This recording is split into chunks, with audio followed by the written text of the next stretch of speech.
Et quand la tristesse arrive, je sais tu es là, toujours près de moi. Bon jeudi, bienvenue à votre émission de la Victoire de l'amour. J'espère que vous allez bien ce matin, qu'on se prépare à vivre une très, très belle journée. Quoi de mieux que la commencer avec la priorité des priorités qui est la parole de Dieu. Mais avant, on rejoint notre ami Pierre-Luc Bordelot.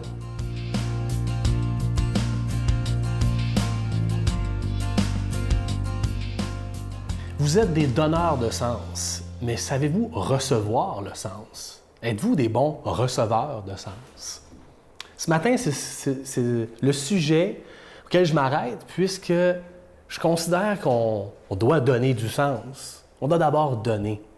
Mais un peu comme à l'image de Emma Québec, qui ont besoin de donneurs de sens, il faut bien qu'il y ait des receveurs. Et ils prennent soin de ces receveurs de sens. Puis ça me faisait réfléchir. Je me disais, je suis plus à l'aise à donner qu'à recevoir?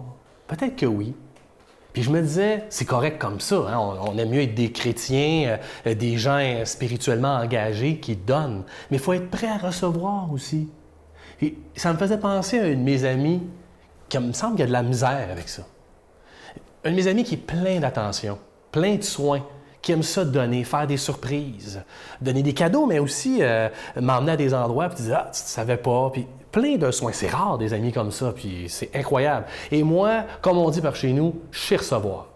C'est-à-dire, je sais bien recevoir. C'est-à-dire, en tout cas, je ne sais pas si je sais bien recevoir tant que ça, mais je suis toujours content, je le remercie. Je prends le temps de le regarder dans le fond des yeux et dire « Merci, tu n'étais pas obligé, puis merci ». Un câlin, même des fois un hug, comme on dit dans le jargon, merci beaucoup.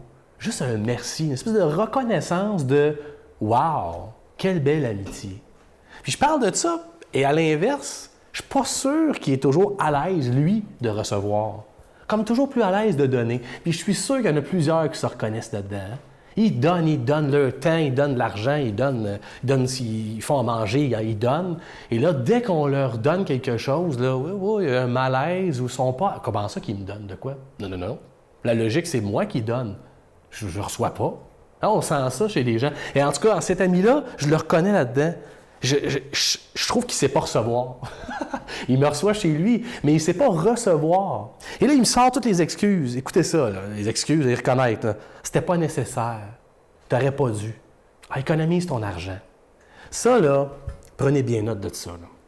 Vous allez m'effacer ça de votre jargon, ces phrases-là. Là, laissez le sens se donner, donc recevez-le. Et dites seulement une chose en souriant, merci. Puisque oui, vous le méritez, puisque c'est à vous que c'est offert. Donc, donner, c'est important, mais savoir recevoir, c'est tout aussi important.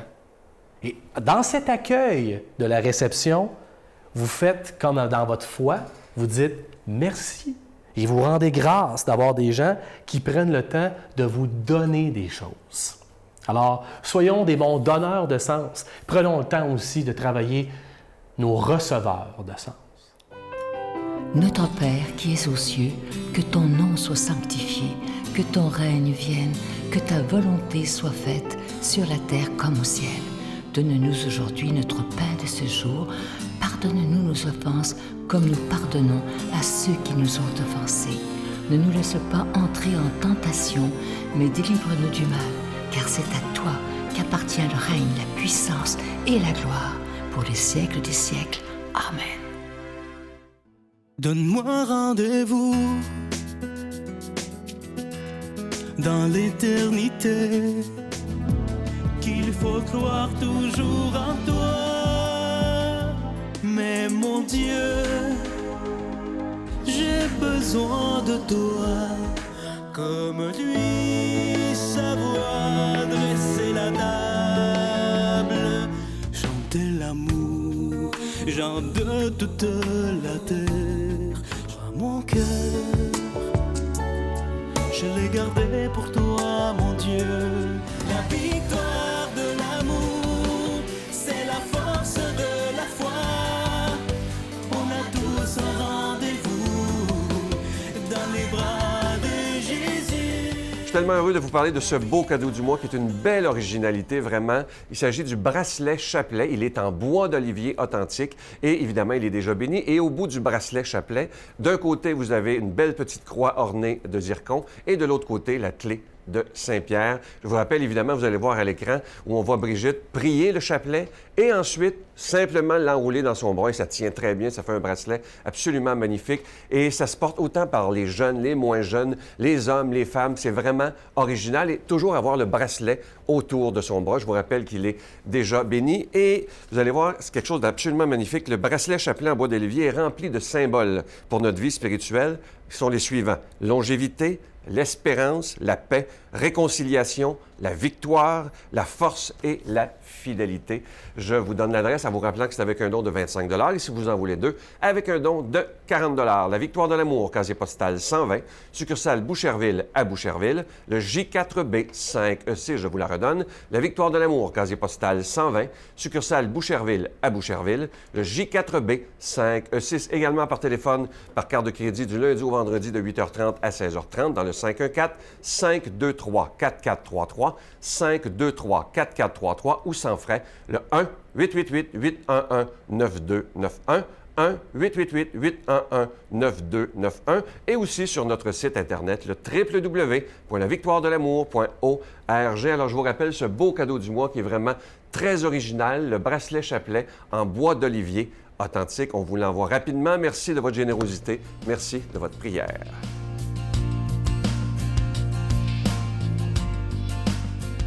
Mon Dieu, donnez-moi la sérénité d'accepter les choses que je ne peux changer, le courage de changer les choses que je peux et la sagesse d'en connaître la différence. Amen. Ce matin, la parole de Dieu est proclamée par quelqu'un que j'apprécie énormément. Il est lui aussi, depuis les tout débuts à la Victoire de l'amour, l'abbé Donald Thompson.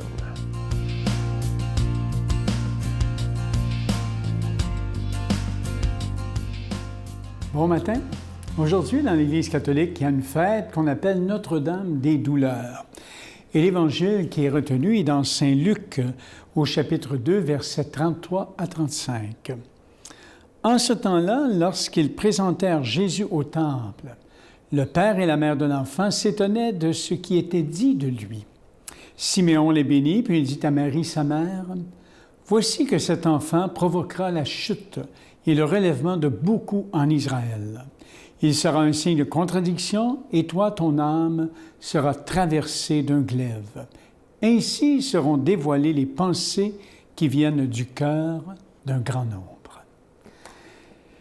Vous voyez, c'est la parole en cette fête de Notre-Dame des douleurs tirée dans l'Évangile de Luc aujourd'hui. Notre-Dame des douleurs.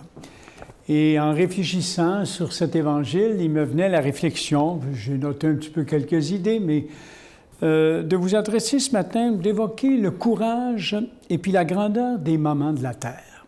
Notre-Dame de douleur. Des moments de la terre qui accueillent, qui donnent la vie, dans la joie, parfois aussi dans la souffrance, on le sait, et les difficultés de santé, de vie familiale, de sécurité économique. Si nous vénérons Notre-Dame des douleurs, c'est aussi en tant que symbole, modèle et symbole de toutes les dames de douleur qui ont peuplé l'histoire. Prenez par exemple la mère de Saint-Augustin, si célèbre pour ses années de larmes et de prières pour la conversion de son fils. Pensons aux championnes de la charité qui ont consacré leur vie aux pauvres de ce monde, les humbles servantes de Dieu aussi, dans les communautés religieuses, dans des familles nombreuses qui ont travaillé discrètement à l'éducation de la jeunesse et au relèvement des populations. La terre est pleine de ces dames des douleurs qui savent aller au bout de leur énergie physique et spirituelle pour que les valeurs de l'Évangile pénètrent davantage la culture, la famille et la société. J'en ai connu beaucoup, nous en fréquentons. Ici, à cette Victoire de l'amour, vous avez de différents témoignages de femmes courageuses, des femmes de foi. Dames des douleurs des hôpitaux aussi, des infirmières dévouées qui s'esquintent pour apporter un réconfort à leurs malades. Dames des douleurs des écoles qui s'épuisent auprès d'une jeunesse qui n'est pas toujours réceptive et reconnaissance. Dames des douleurs qui travaillent dans les usines à petit salaire, ou comme secrétaires, ou comme commis dans les grands magasins. voyez-vous, qui doivent courir pour attraper le métro, l'autobus, faire le lavage, la cuisine, partager la garderie et porter le poids souvent de l'éducation des enfants. Dames des douleurs des familles monoparentales ou femmes seules vivant dans l'isolement ou la tristesse. Dames des douleurs que sont nos grandes aînées réfugiées dans des centres d'accueil où la vie qui finit s'écoule bien lentement et qui égrènent leur chapelet discrètement en espérant une visite qui ne vient pas assez souvent. Dames des douleurs que sont les mamans de prisonniers, souvent impuissantes à aider leur enfant, mais qui prient en silence pour que leur fils, leur fille retrouvent le chemin de la vie et du bien. Je sais que le cas de Marie est spécial. Elle est la mère du crucifié et elle devra partager la douleur de son fils jusqu'au bout. Et Siméon, dans l'Évangile d'aujourd'hui, lui fait voir cette douleur. Une épée transpercera ton cœur. Une mère souffre terriblement de voir son fils souffrir et mourir devant elle. Marie l'accepte et passe elle-même par le chemin de la croix, par la passion, au point que la tradition la nomme co-rédemptrice, c'est-à-dire participant de façon privilégiée à l'entreprise de salut de Jésus. Nous sommes interpellés aujourd'hui là où nous sommes, à prendre également notre croix. Chaque jour y entrer dans ce grand projet d'amour, courageusement, sans nous mettre à l'abri des difficultés que cela entraîne. C'est pas si simple de faire profession de bonté, de réconciliation, de bienveillance. Ce n'est pas à la mode. Notre société a plutôt tendance à calculer, à condamner, à juger, à punir, à se venger. Et quand on fait le pari d'être honnête, d'être juste, d'être bon, d'être irréprochable, on devient inquiétant pour les autres, au sens où on leur transmet une certaine inquiétude, l'inquiétude de ne pas être suffisamment concret et bon. Les vertueux, souvent, risquent de représenter un vivant reproche pour ceux et celles qui ne le sont pas. D'où la réflexion du vieux Siméon dans l'Évangile ce matin. Jésus est un signe de division. Il oblige les consciences à se révéler et à se compromettre, et les gens qui refusent de se convertir, se défoulent sur ceux et celles qui veulent être bons. Alors, aujourd'hui, mes chers amis, au fond, la vraie réussite humaine passe par une certaine dose d'absolu qui dynamise nos projets, nos amitiés, nos amours. Rien ne se réussit sans une grande détermination d'aller jusqu'au bout. Pensons au coureur olympique. Nous aussi, nous demandons la grâce de tenir bon. Marie est notre entraîneuse pour cette discipline spirituelle où nous cherchons à imiter son Fils bien-aimé et à donner notre vie pour les autres selon les charismes de chacun. Que Notre-Dame des douleurs vous soutienne dans votre journée et que votre espérance soit toujours forte malgré les épreuves de la vie.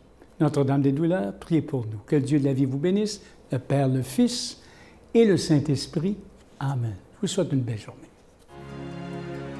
Je vous salue Marie, pleine de grâce. Le Seigneur est avec vous. Vous êtes bénie entre toutes les femmes, et Jésus, le fruit de vos entrailles, est béni. Sainte Marie, Mère de Dieu, priez pour nous pauvres pécheurs, maintenant et à l'heure de notre mort. Amen.